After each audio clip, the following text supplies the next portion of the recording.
But first of all, I'd like to thank you for being a respectful politician. It's nice for the media to cover somebody that just doesn't dig in the dirt on other candidates and opposing candidates, so we appreciate that.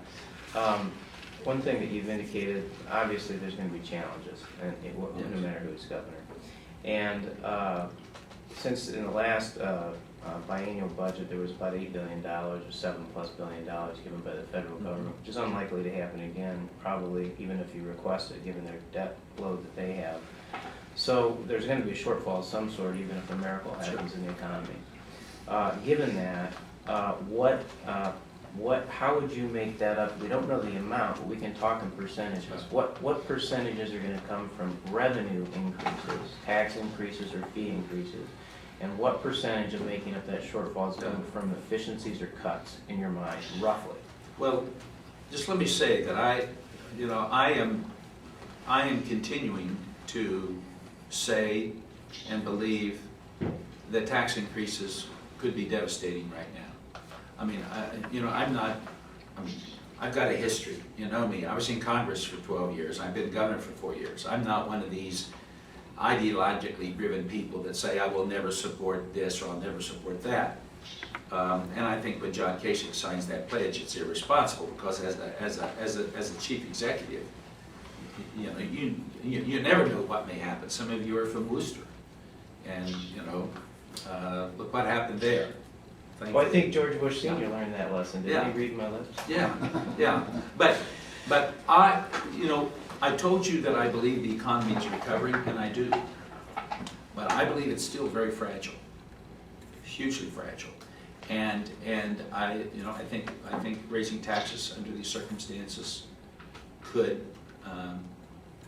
have the effect of depressing the recovery or even resulting in what's referred to as a double dip. I think we've got to be steady. What I've tried to do, and I've talked to newspaper people across the state, and without mentioning names, one of the major newspaper publishers in this state was pointing out to me that we've got some structural problems within our budgeting process. And I said, I think that's probably accurate, but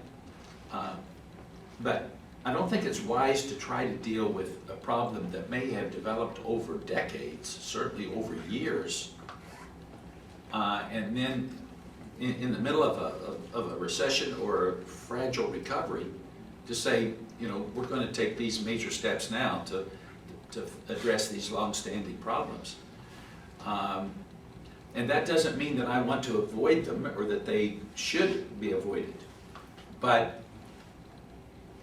what I've tried to do as governor, and really what I think has positioned Ohio pretty well, considering the condition of some other states, is what I've tried to do is managing these circumstances as best I can, knowing and believing that recovery will come, but making sure that I don't want to do something in dealing with this short-term issue that's going to inhibit Ohio's advantage and our ability to be competitive going forward. And I think a tax increase could possibly have that effect. I mean, the tax reform that was passed in 2005 before I became governor, I've largely embraced that because I do think it gives Ohio some competitive advantages. Has the state lost revenue as a result of that? Absolutely, we have. I mean, I would have had at least about $1.5 billion more dollars to use if that tax reform had passed. But I tried to bite the bullet, deal with the circumstances as best I can. But I don't want to make a decision in the middle of this recession that will have negative consequences going forward. Having said that, I'm obligated constitutionally to maintain a balanced budget, and I certainly, as governor, will meet that obligation as I have in the past. Now, you will see on the news, or not the news, the TV, that I'm being accused of raising taxes $800 million. When in fact, the state income tax has declined 17% since 2005. Most of that since I've been governor. I mean, that's a fact. So why did they accuse me of raising taxes $800 million? Well, I was facing difficult circumstances. I had always been opposed to gambling as a way to deal with the state's economy. But, you know, we were struggling as to how we were going to close this gap. And finally, I decided to support VLTs at racetracks. And I remember sitting in my office with Senator Harris. And I told him, I said, Senator Harris, I'm going to suggest that we try to utilize money from the VLTs. He said to me, Governor, they'll accuse us of raising taxes. I said, of course they will. They always do. That's just a part of the campaign rhetoric. But the court said we couldn't do that. And so then we were faced. And by the way, the constitutional responsibility to balance the budget rests with the legislature. I assume my responsibility as governor as well. But if you look at the language of the law, it says the legislature has got a responsibility. So we were facing then about an $851 million budget gap. And the only thing that I could think that made sense as we were coming to the end of that budget year was to postpone the final reduction of the state income tax. The final reduction. I told Senator Harris what I was proposing. The House of Representatives passed the legislation as I had suggested, and the Senate was failing to take action. I got a call one afternoon from Mike Morris, unsolicited. This business leader, CEO of American Electric Power, called me, and he said, and he is the chairman of the Ohio Business Roundtable. And he called unsolicited. He said, Governor, I've been looking at these circumstances, and I think what you're suggesting regarding postponing this final installment of the income tax cut is the best solution. And I'm calling to let you know that I'm going to go to the executive committee of the Ohio Business Roundtable and ask them to support this. He did that. And these are the groups that publicly endorsed that solution. The NFIB, no, the NFIB was the only group that did not. The Chamber of Commerce, the Ohio Chamber of Commerce, the Ohio Manufacturers Association, the Ohio Retail Merchants Association, the Ohio Grocers Association, the Ohio Realtors Association, of course the Ohio Business Roundtable, and there may have been 2 or 3 other business groups. So all of these business groups publicly supported that solution.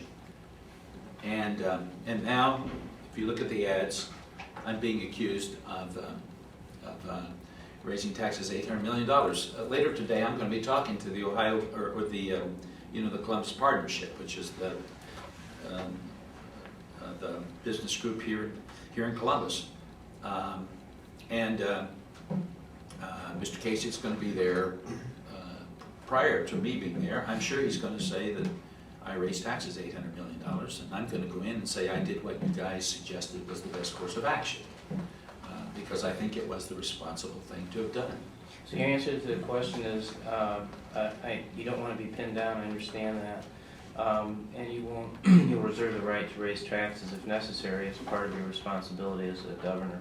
But you've realized the economy is fragile, so you would refrain from tax revenues and concentrate more on spending efficiency and cuts. That's right. Is that what I hear? That's Okay. Can I ask one other question? 35 states, 70% of our states don't have an estate tax. Mm-hmm. And many of those states are destination states as far as good weather and retirement. Do you think that we, by having that policy, we're chasing capital out of, I know we're chasing revenue if we were to abandon it, Yeah. but are we harming ourselves more by chasing capital out of the state, by not being competitive with other states that offer better benefits? That's a very legitimate observation, I think, and a fair question. The estate tax in Ohio, most of it does not come to state government. About 20% comes to the state of Ohio. About 80% goes to The local governments. local government. So if it's chasing out capital, is it a good policy? It's not, but we've got to have, revenue to operate the state with. So, I mean, is it possible to find a better way to deal with that? To secure the revenue and eliminate at least the state's portion of that estate tax? Perhaps, but that's a discussion that ought to be had, I think, rather than, as Mr. Kasich is just saying, get rid of it without accommodating, the need for, because, we've looked at this, and the resources, especially to local governments, are very substantial. So maybe we ought to have a discussion about that and figure out how to substitute revenue or some way, but just simply to say, we're going to further erode the resources of local government without accommodating the loss of that revenue doesn't make a lot of sense to me. Governor, the Toledo Blade quoted you as saying something along the lines of you didn't think that the Ohio Department of Development maybe responded as quickly or as efficiently as it should. And that was, yes, I was, I very seldom get angry at newspapers and newspaper reporters, you know that. I mean, I just don't. What did you mean by that? What did you say? Well, I think that's a total mischaracterization of what I said. A total mischaracterization. I was on the phone with that reporter for a long time, much longer than my staff. They kept saying, get off, and I said, no, I'm going to give this reporter all the time he needs. And I do that. I make every effort never to cut short, and but those were more his words than mine, quite frankly. And I never said that. Now, I may have said, can we do better? Of course, we can always do better. I may have said something like that, but I never said that we were late in responding or we should have acted faster and so on. I just simply did not say that. So do you think the Department of Development has responded